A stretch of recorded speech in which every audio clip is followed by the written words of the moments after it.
Hey there, Mr. Redder here. Welcome back to another episode of Reddit Podcast Stories, where today, Karen demands her daughter gets to ride my horse. I have horses, and one of them is a Shire, a big boy, very dangerous, and he's scared of kids. I only allow myself, my trainer, and my best friend to ride him because I know that they are experienced and can somewhat handle him, but he's the safest when he's with me. I have strict rules for anyone riding him. A first aid kit must be close by with a trained person. Safety vest and helmet are required, and they have to build proper trust with my horse first, Melon. One day, my trainer and I were riding on a popular hiking path with Melon and another horse of mine, Winnie. We encountered a mother and her 11-year-old daughter on the trail. The daughter ran towards Winnie, who got a bit spooked by the sudden movement. Then, the girl approached Melon, and I immediately told her that Melon is not friendly. That's when the mother, entitled Mom, approached us.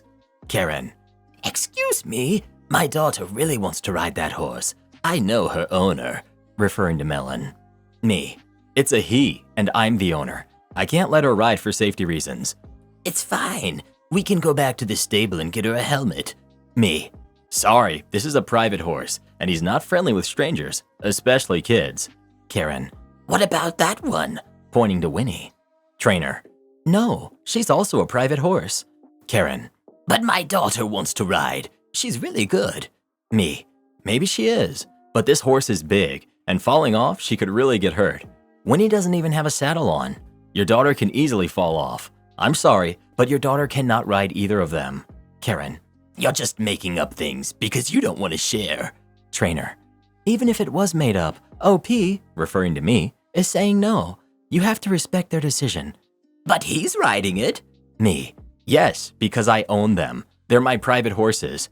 Trainer, "We aren't going to waste any more time here, miss. The answer is no, and it's not going to change the more you ask. We'll be going on our merry way now." After that, we left, but the encounter didn't stop there. About an hour later, when we returned to the stable, guess who showed up? Entitled Mom. "Now that you're back, can we use them now?" Trainer, "Ma'am, no. The horses are tired, and they aren't for lessons or anything like that. OP owns both of them, and OP said no." "But why?" Me, "Even I've fallen off my horse. Trust me, it hurts.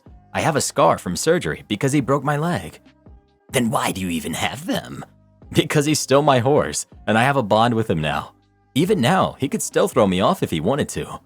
"Then my daughter can build a bond with him too." Me, "Building a bond can take months, maybe even years, and my answer will still be no because I don't know your daughter's riding abilities." "Just let her ride." At that point, my trainer told me to go untack the horses and she would handle the lady. She managed to get entitled Mom to leave after threatening to call the police on her for harassment.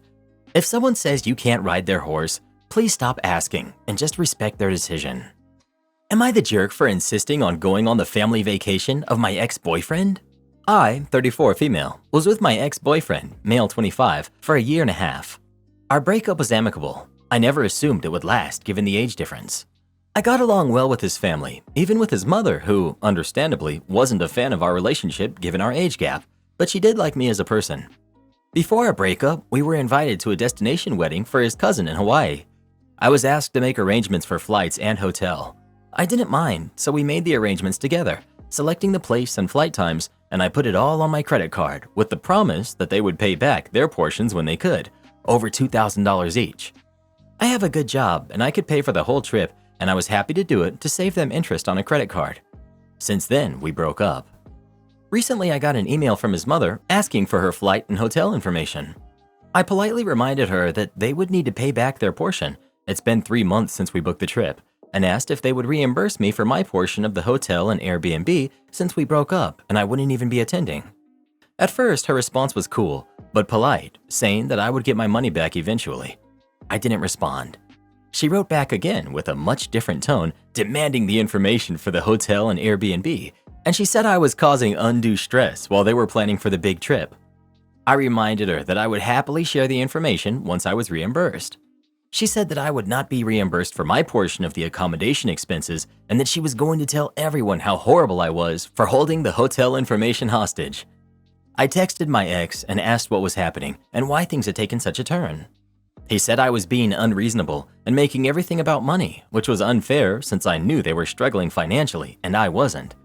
I said that it didn't feel very fair to me that I was basically paying for them to go on this trip and getting nothing in return.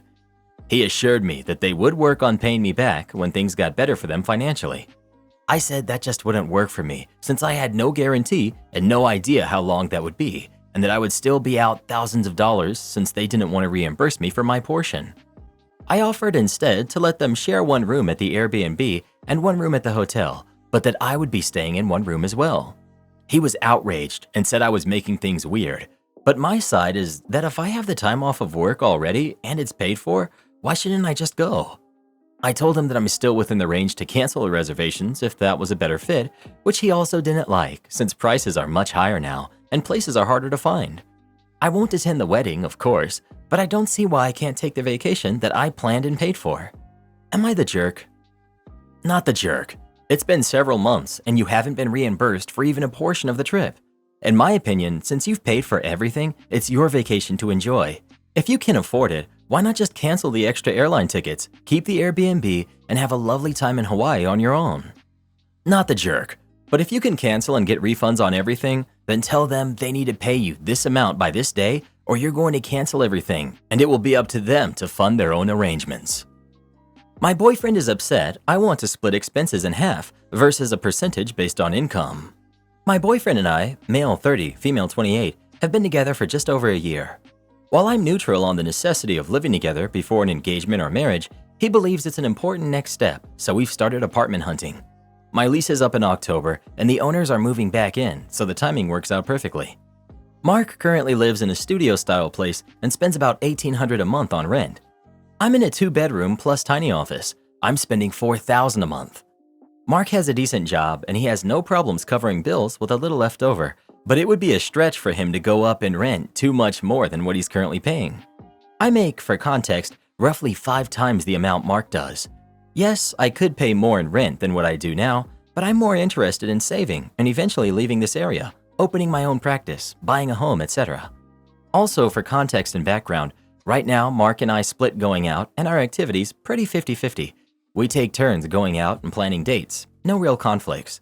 I probably choose more expensive places and activities when I'm planning and paying, but it's not been a problem that I've been aware of.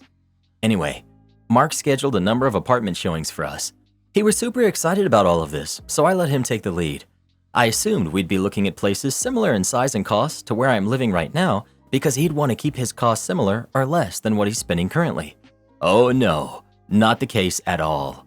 The whole first day was a series of luxury places sprawling all over some of the nicest neighborhoods in the city. Average rent on these places we saw was between $6,500 and $7,500 a month.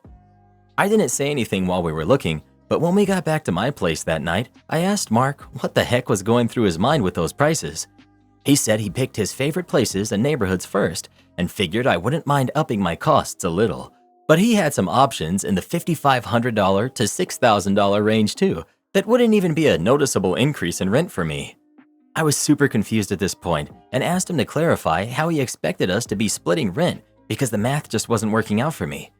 He looked at me like I'd asked the dumbest question in the world and said because he makes 20% of what I make, he'd be contributing 20% of the cost, of course. I told him I completely understood that some couples do percentage-based expenses, but if we're going to be sharing a place half and half, then we should be paying for it half and half. We're not married, we're not even engaged. I'm not going to be gifting rent to him. He got upset because if we choose a place that he could still afford going half and half on, my rent would be going down and his would be staying the same. I agreed, but pointed out that he'd be in a bigger place in a nicer neighborhood, so he'd still be benefiting as well. Or we can choose someplace less expensive for both of us. I also asked if he expected us to split things like utilities and other household costs with this same formula, and he said of course. I told him if he wasn't comfortable with splitting expenses evenly, we didn't have to make the decision to move in together until much further on in our relationship, and I could just get another place on my own.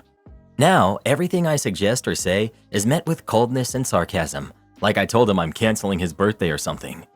I get that he's looking at this from the perspective of what I can do, but just because I can doesn't mean I'm comfortable doing it. I'd understand if I had personally wanted to upgrade into something that he couldn't afford, but it's just not that important to me. Am I remarkably out of touch and unfair here? I'd rather not fight about this if there's a perspective I'm missing out on, but it just doesn't feel right to me. How do I rectify this? I think that the issue here isn't the split, it's him actively seeking out apartments he can't afford because he expects you to pay for it. Should it be 50-50? Maybe not. But the total budget and how it's split should be decided together, not him choosing a place and then expecting you to pay more than you currently do while he still continues to pay what he always has. It's the disrespect of his assumption that you would subsidize whatever housing arrangement he wanted. I don't think that the arrangement of splitting bills is wrong, especially with you making 5 times what he does. What I think is wrong is that he decided this on his own and then picked out luxury apartments because he thought you would just pay for them. This is an important discussion to have, and I think this situation is bringing that to light. It's time to have a conversation and decide the percentage and what you are looking for in terms of rent. Are you remarkably out of touch and unfair? Yeah, you are out of touch and unfair. If you don't want to move in with him, just say so. But if you do, then go in with good intentions, which involves an equitable split of things. Now, you are well within your right to ask for a place that costs less, but you should still split the cost of that place equitably. Well, who do you think is the jerk? OP or her boyfriend? Please let us know. Homeboy thought he had it made, didn't he? Not today. My husband is living with a female friend, and she has now become hostile towards me. My husband and I have been married for 3 years, and our marriage is on the rocks right now. It all mainly started after the birth of our first baby, in which time he became increasingly irritable, aggressive, and distant from me. Once it really started to escalate, we decided to live at different residences in a desperate attempt to salvage our marriage. That was 3 months ago. I'm currently living with my mom, and I work part-time while also taking care of our 18-month-old son with the help of her. My husband purchased a new condo with the financial help of his dad and lives with a female friend of his who's 22, who he apparently charges rent. I was uncomfortable about his living arrangement with this woman from the moment I found out about it, mainly because we agreed that we are not taking a break in the sense of seeing others, and we're still married, and we're not going through a separation, but just trying to give each other, mainly him, space. She has become very hostile towards me, which is strange because she's supposedly only his friend and basically a tenant of his. For example, I went to visit him with our son, and the whole time she was sitting near him and staring at me with hatred. When I asked if he and I could talk privately, she said, "No, this is our place." And of course, this made everything awkward, so I just left shortly after that. I don't know why she would act so hostile towards me if she was just a friend and tenant of his. My husband didn't seem bothered by her rudeness towards me either, and at one point, I thought I saw him smirk. I don't know if I should be concerned that he and her are becoming more than just friends, especially since my husband told me through text that him and I are still exclusive to each other. What's the best way to continue with this awkward situation? Girl, you can't be this blind. He's moved on. He's trash for not asking for a divorce already. His female friend is definitely his new girlfriend. You should have dropped him when he started mistreating you. Get a divorce. He's her problem now. You're young and you'll find someone better. Am I the jerk for buying noise-canceling earbuds to tune my wife out in the morning?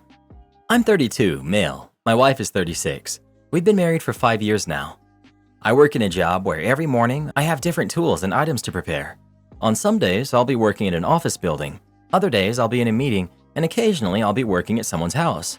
Each job requires different tools. Each day requires different preparations to go smoothly. My wife has a very bad habit of following me around with miscellaneous items, chosen haphazardly, asking if I need them that day or not. She seems to think that she's helping me, but she's only distracting me and causing me to forget things that I actually do need at times. The issue is she won't do it once or twice. She'll rapid fire out ideas, and when I thank her but tell her that I don't need any help, she just goes, yeah, but how about this?" as she holds up a new item. I've tried sitting her down and explaining to her that she's not helping me, but she keeps doing it. The low point came last week when she got really stuck on a carton of yogurt I had bought. She noticed the expiration date was coming up in 4 days and asked when I was going to eat it. I said later. Then she asked if I wanted it for lunch. I said yogurt that had been sitting in my hot car for hours wasn't an appetizing lunch idea, which encouraged her to start Googling how long yogurt can sit out for. This allowed me to get the rest of my belongings and head out. As I pulled out of my driveway, my wife came out the front door in her pajamas and started trying to chase me down on foot, shouting about the yogurt. I waved and left. That was my breaking point. After work, I went shopping and got myself a cheap pair of noise-canceling earbuds. From the next morning, I put them in, played some white noise, I'm not a big music guy, and went about my business. My wife kept trying to get my attention by waving her hand in front of my face as she held miscellaneous items. but it was a lot easier than normal. I've also found that sending her on a little mission to get something will help a lot, and I wish I had thought of it sooner. Last night she set me down and got really angry for ignoring her in the morning. I asked what I was supposed to do, to which she responded, "You're supposed to listen to your wife." Did I go too far for taking this step? If you've tried talking to her and she refuses to change, what else can you do? After a point, it's basically choosing between getting your work prep done properly or not the jerk. Though I'm really curious why your wife refuses to relinquish that habit. Want me to cover the front desk while working on payroll? Okay, enjoy your angry employees. I, 29 male, have been working as a staff accountant at a CPA, Certified Public Accountant, firm for 9 years. Over time, I've become the most senior employee aside from the CPA who owns the firm. I really enjoy my job because my boss is fantastic. He pays well, there's no dress code, no micromanagement, and he trusts me to produce great work. It's been a perfect work environment for me. As a staff accountant, I handle payroll for about 8 clients as well as our own, which is crucial. I'm also responsible for bookkeeping for about 12 other clients, preparing the books for tax returns, and working on partnership and corporation returns. I'm basically the all-in-one business package. Among the 5 staff accountants my boss employs, I'm the only one who knows how to do payroll. My boss himself doesn't know it, and my coworkers aren't interested in learning it, which is understandable because it can be challenging due to clients often sending incorrect hours, resulting in redoing everything. Nevertheless, the complexity of payroll adds to my job security. Recently, we merged with another CPA firm, expanding our office from 7 to 18 people. Thankfully, my boss made sure that we still report directly to him, maintaining an equal partnership. This merger was quite a significant change, but as long as I continue reporting to my boss, I'm content. Unfortunately, the firm we merged with didn't seem to like us much. Their boss was a jerk with a completely different management style compared to mine. He was strict about the dress code, constantly nitpicking, and made their office environment tense. As the longest-serving employee, I bore the brunt of their office animosity. They even attempted to snoop on my computer a few times, which led to my boss advising me to start locking my office when I'm away. On one occasion, both our receptionists were out, and the other manager asked me to cover downstairs for the day. I hesitated as I was busy with sensitive payroll information, but he insisted. I called my boss for guidance, and he asked me to cover, promising to address the issue with the other manager. Reluctantly, I went downstairs, but then I had a brilliant idea. I could work on our payroll from there. I started processing the stubs and payroll taxes for our company. While working, I conveniently needed to go to the bathroom. Before leaving, I minimized the window on the receptionist computer and asked for someone to cover while I was away. Unluckily for them, the snooping employee was the one who came downstairs to cover for me. While I was gone, he couldn't resist snooping on my work, and when I returned, all the minimized windows were back up, including the payroll summary that displayed all the details, including my salary. The snooper couldn't keep this information to himself and spread the news to everyone, including the other manager. Now, my coworkers already had some idea of my salary, but the revelation angered some of them. They started demanding higher salaries and threatened to stop working unless they were paid what I made. The other manager was furious, but couldn't take any action against me since I hadn't done anything wrong.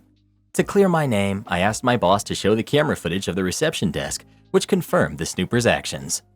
As a result of this incident, I no longer have to cover the front desk, and some of the employees who were upset with me eventually left. Our office morale took a hit, but my boss reassured me that we would overcome the challenges. The moral of the story is clear. Don't mess with the only person who knows payroll, as it can have unexpected consequences. No, ma'am, I cannot give you money you never spent. I've been working in retail for about 5 years, and it's taken a toll on my mental well-being. At the time, I was employed at a store that primarily sold cosmetics, and some of these products were quite pricey, leading to occasional outbursts from customers. One day, we were just finishing up a month-long sale where different items were half off each day of the month. These sales attracted a lot of business, as customers could get some decent products at incredibly discounted prices. However, they also resulted in numerous returns because people would buy things they didn't really want due to the heavy discounts. Nevertheless, we had a generous return policy, accepting items for a full refund within 60 days. On this particular day, a woman who looked to be in her early 30s, whom I'll refer to as entitled customer, approached our registers with a large box filled to the brim with various products in different states of use. She placed the box right at my till. "Karen, I need to make a return. Everything is on different receipts, but I have all of them." Me, "No problem. It might take me a minute to match all the receipts with the correct items.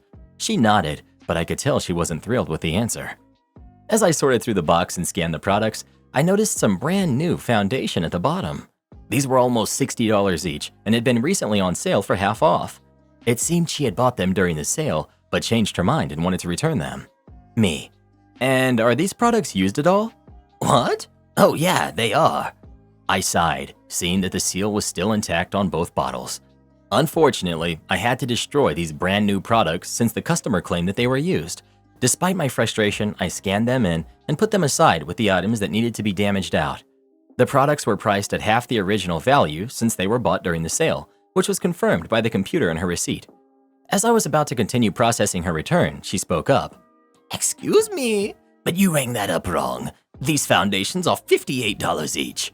Me: "I'm sorry, but you purchased them during our holiday sale, so that's why they rang up that way." "That's ridiculous. They're not worth that much. Just give me my money back." Me: "Don't worry, you will get all your money back. They're only $29 each because of the sale price." "Well, they're full price now, so you should give me the full amount back." "I can't do that because you didn't pay full price for them." "This doesn't make any sense. They're full price now, so I need that money back." Me: "I understand your frustration, but I can't give you money that you never paid in the first place. It would create a discrepancy in the register." "How do you even know I bought them during the sale? You didn't check me out, so you have no idea." Me: "The barcode on your receipt provides all of that information. It's logged in the computer. The system knows you bought them during the sale." "Whatever. This is stupid. Just finish my return. I need to get home." I nodded and completed the remaining returns. Fortunately, the rest of the transaction went smoothly and I sent her on her way. However, to my surprise, instead of leaving, she started shopping in the store. In the meantime, I went to the back of the counter to destroy the items that needed to be damaged out. My coworker, who had come up to help earlier, joined me. Coworker: "What was that lady saying to you?" Me: "Oh, she had a bunch of returns. She wanted a full refund for something she only paid half price for, so I had to explain a few times that we couldn't do that for her. That was it, really." As I finished my sentence, the woman suddenly appeared from behind an aisle, looking furious. I was completely taken aback, not understanding what had upset her so much.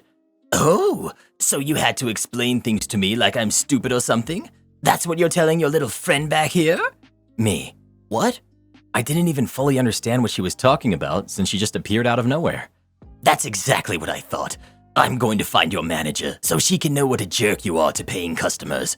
I'm gonna have your job by the time I leave." I didn't respond to her outburst and just looked at her strangely, still confused. Both coworker and I watched her as she stormed into the back of the store. I felt uneasy and embarrassed by the unwanted attention she had drawn, so I quickly retreated to the back to wait and see what happened. After about 5 minutes, my manager, M, came to talk to me. Manager: "All right, OP, tell me what happened." I proceeded to recount the entire story. Manager: "Yeah, that's what your coworker said too. What she told me didn't sound like something that you would do, so I figured there had to be some embellishing going on." Me: "What did she tell you I did?" Manager: "Well, she claimed that you called her an idiot for not understanding our return policy and then made fun of her with coworker when you thought she was out of earshot. I knew that couldn't be the whole story, so I wanted to hear your side." And so I waited in the back, patiently avoiding the customer until she left, relieved that I wouldn't have to see her again. Insurance firm insists on direct billing? Okay then, have it your way. I may get some insurance-related terms confused because I'm not knowledgeable about private insurance systems outside of my country, India. My cousin is Indian and lives in India and works for a major American cruise line. His usual schedule is 9 months of work sailing around North America and 3 months of vacation time back in India. The maritime insurance company that he's insured with provides medical coverage for him. When he was on vacation in India, he tore his ACL and MCL and injured his meniscus playing football, soccer. It required a ligament reconstruction surgery and some months of rehab before he was fit to work again. There is public health care in India, but for something like knee ligament reconstruction, it still costs money, although not as much as at private hospitals, and also takes time as there is a waiting list. So he decided to go private, which is costlier. So he went to an arthroscopic surgeon and got a letter from him detailing the estimated cost of the surgery, the date, and other relevant medical details. He emailed the details to the insurance company and they approved the surgery. Only one problem: they insisted on direct billing to the doctor. Now, doctors in India are familiar with direct billing, but it's mostly with insurance companies that operate domestically in India. Naturally, the doctor was hesitant to accept the arrangement despite receiving a letter of guarantee from them. He simply wasn't convinced of the legal validity of a letter of guarantee from a foreign insurance company in India.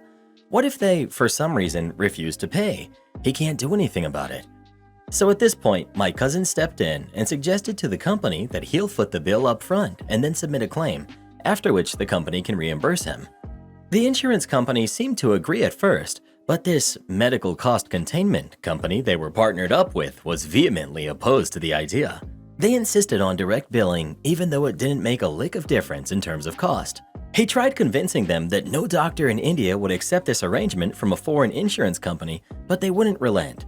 At last, he said forget this and went on a citywide search and finally found a top doctor in one of the most expensive hospitals in the city who was willing to operate on his knee with a letter of guarantee. The doctor also worked in 3 months of post-op physiotherapy costs into the surgery bill. The hospital had the best rooms, the best service, and the highest quality of care. The doctor worked with some of the top athletes in the country, and the final estimated cost was at least 700% more than the previous doctor. The insurance company didn't object and simply approved the surgery. He expected them to question the cost, but it was only around $8,000, which is the equivalent of like 4 ambulance rides in America. That must be a paltry sum for the company. At the end of the day, my cousin got the best care possible because of the insurance company's inexplicable insistence. Or maybe they had good reason, but they lost money at the end of the day. Edit. Everyone amazed at the $8,000 bill. Let me tell you, it's a small amount for Americans, but it's still a big bill in India. A lot of Americans are flocking to India for surgeries for this particular reason. You receive great quality healthcare at some of the best hospitals here, and the in cost is almost a fraction of what you would end up paying in the US. And that's including for the flight tickets and hotel tickets at hotels like Hilton and Marriott. It's kind of depressing to admit that that price is actually more like 2 ambulance rides. If that. My son tried to refuse an ambulance ride because of cost. It was more than that for the single ride between hospitals. My brother had to have a ride for a non-emergency procedure between hospitals, different towns about 45 minutes apart. The first hospital refused to release him, so my parents could take him to the other hospital. The ride was billed at over $10,000.